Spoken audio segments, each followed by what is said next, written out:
Exercise 12.1 class 10th question number 4.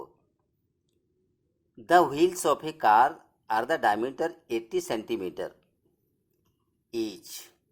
How many complete revolution does each wheel make in 10 minutes? When the car is traveling at a speed of 66 km per hour.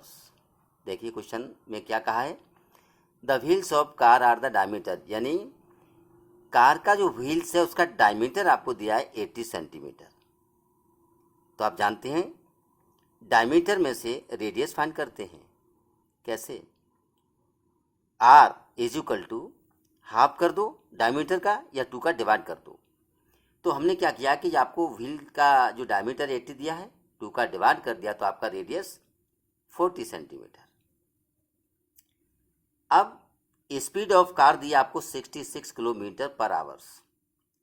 तो देखिए we know that 1 kilometre is equal to 1000 metre and 1 metre is equal to 100 centimetre and 1 hours is equal to 60 minute. ये मैंने लिखा है क्योंकि यहाँ तीनों ही इसमें अप्लाई होंगे. तो देखिए सबसे पहले 60 किलोमीटर पर आवर्स दिया है, इसको मीटर में चेंज किया तो 1000 का मल्टीप्लाई क्यों किया है? ध्यान रखना, जब किसी जो बड़ी यूनिट को छोटी यूनिट में चेंज करते हैं तो मल्टीप्लाई किया जाता है और छोटी यूनिट को जो बड़ी यूनिट में चेंज करते हैं तो डिवाइड किया जाता है. किलोमीटर एक बड़ी यूनिट है, मीटर छोटी यूनिट है. तो हमने क्या किया, बड़ी यूनिट को छोटी यूनिट में चेंज कर रहे हैं तो क्या किया, मल्टीप्लाई. अब जैसे हमने 1000 का मल्टीप्लाई किया तो यहाँ लिखेंगे मीटर पर आवर्स.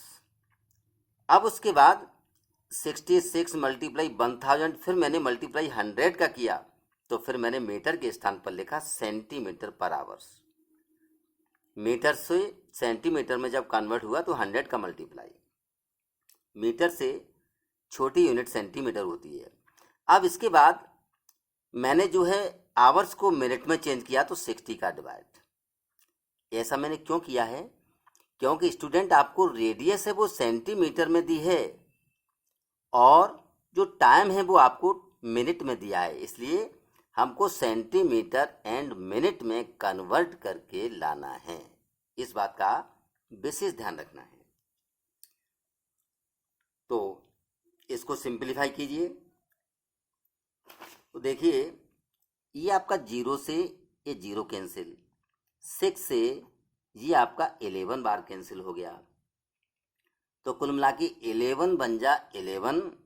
अब 11 के आगे 0 कितने आएंगे? देखिए 1 2 3 4, 1 2 3 और ये 4. अच्छा, अब इसके बाद देखिए आपको निकालना क्या है, ये तो speed of car.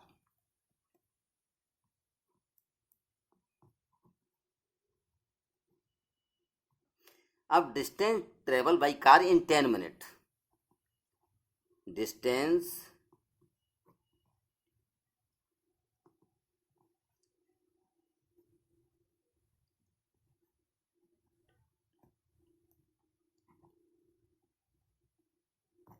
By car in 10 minute, यानी 10 मिनट में कार के द्वारा ट्रेवल किया गया डिस्टेंस कितना होगा? 1140 1,10,000 मल्टीप्लाई 10. तो ये आपका आ जाएगा 11 बन जाए 11 और 11 के आगे 0 कितने आएंगे? 5. ये आपका क्या हो गया? आप जो है डिस्टेंस को किस में लिखेंगे? सेंटीमीटर में. डिस्टेंस आ गया जी आपका. इसको आप इक्वेशन नंबर फर्स्ट डाल दीजिए, इक्वेशन नंबर फर्स्ट. अब इसके बाद देखिए अब आपको निकालना है सर्कमफ्रेंस. सर्कमफ्रेंस क्यों निकालना है? क्योंकि जो कार का व्हील्स है जब वो रिवॉल्यूशन करता है, घूमता है, तो वो सर्कमफ्रेंस पर घूमता है और सर्कमफ्रेंस व्हील की और सर्किल की सेम होती है. क्या, 2πr। तो सर्कमफ्रेंस ऑफ व्हील,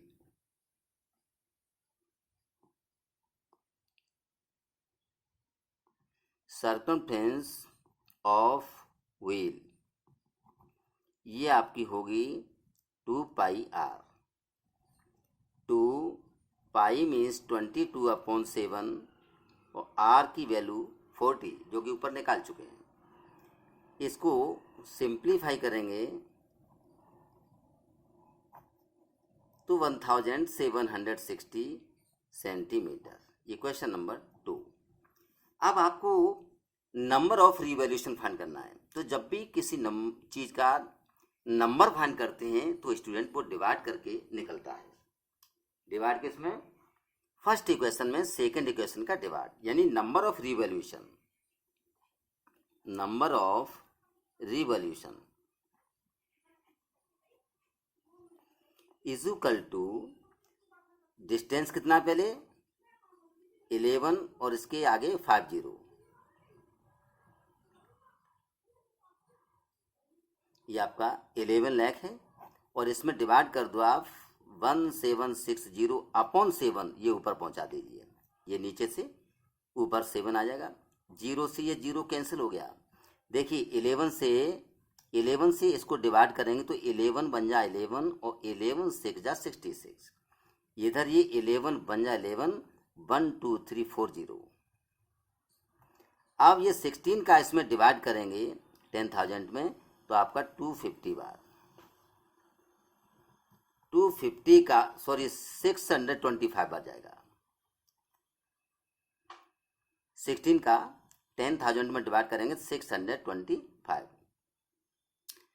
तो 625 में 7 का मल्टीप्लाई, तो ये आपका देखिए 625 में 7 का मल्टीप्लाई किया 4375, ये आपका revolution, that is your answer.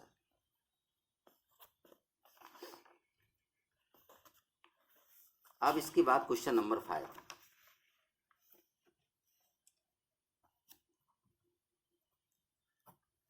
Question number 5 आपका ऑब्जेक्टिव न्यूमेरिकल है।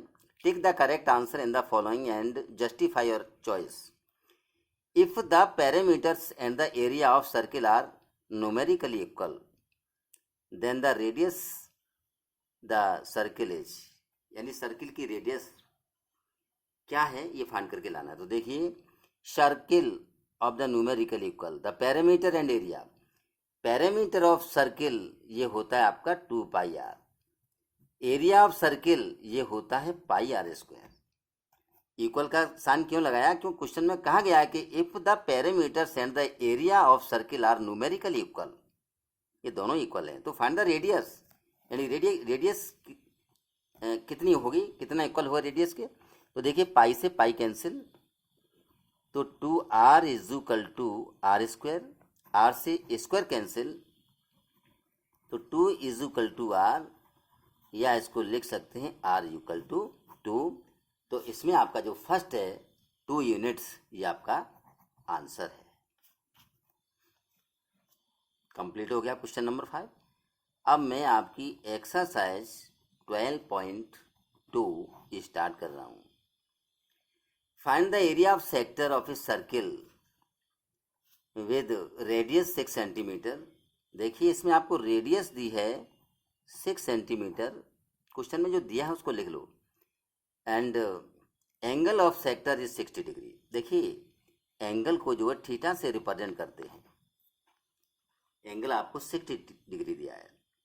अब इसके लिए क्या, सबसे पहले देखिए फिगर समझिए, ये आपका सर्किल है, ये सेंटर है, और सेंटर से सर्कमफ्रेंस का जो डिस्टेंस होता है so are known as the radius, उसको रेडियस कहते हैं। तो ये आपका 6 है, ये भी 6 होगी, और ये सेक्टर का एंगल है वो आपको दिया है 60 डिग्री। तो बी नो दैट, ये क्वेश्चन नंबर आपका फर्स्ट है। एरिया ऑफ सेक्टर,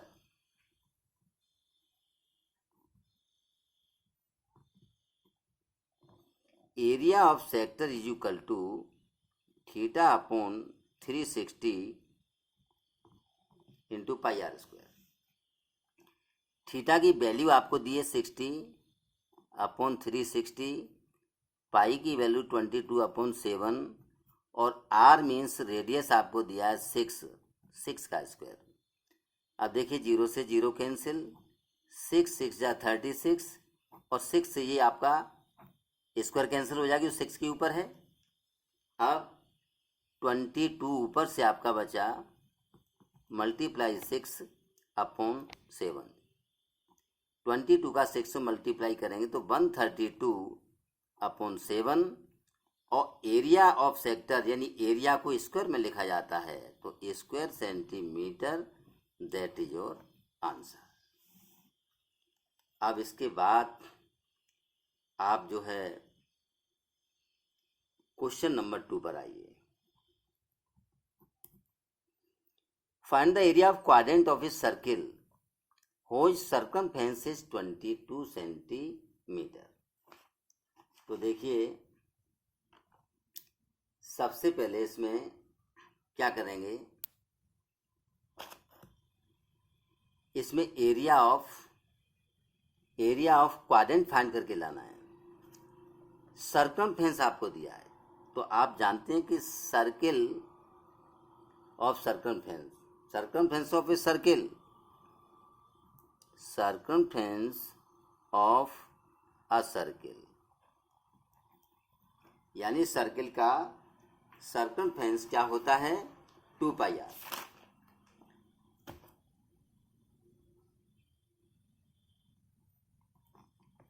और ये आपको क्वेश्चन में दिया है 22। तो स्टूडेंट यहाँ से आप रेडियस फाइंड कर सकते हैं, यानी R इज इक्वल टू आपका हो जाएगा 22 अपॉन 2 पाई। अब इसको सिंप्लीफाई करते हैं। देखिए सिंप्लीफाई कैसे करेंगे कि इधर 22 अपॉन 2 और पाई के स्थान पर 22 अपॉन 7, ये 7 नीचे आएगा उसको ऊपर पहुंचा देंगे तो 22 से 22 कैंसिल हो गया। तो इधर आपका R की वैल्यू हो गई 7 अपॉन 2 सेंटीमीटर, क्योंकि आपको इसमें सर्कमफेरेंस है वो सेंटीमीटर में दिया है।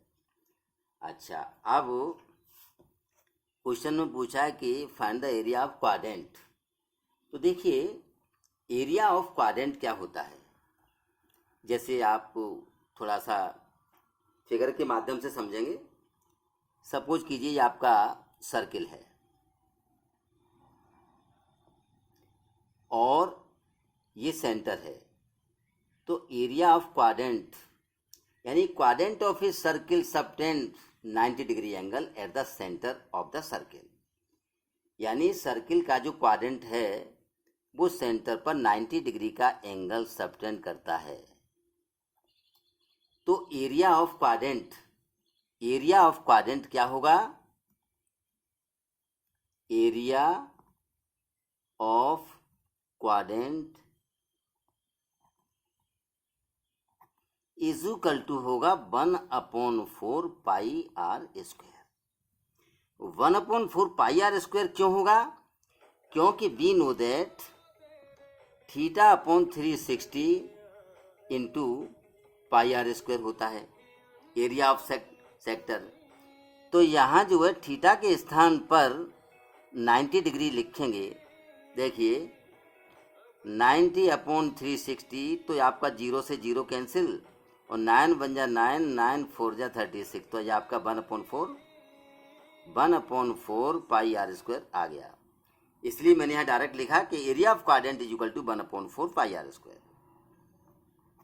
तो 1/4 पाई आर स्क्वायर क्यों होता है, क्योंकि सर्किल का जो क्वाड्रेंट है वो सेंटर पर 90 डिग्री का एंगल सबटेंड करता है, बनाता है।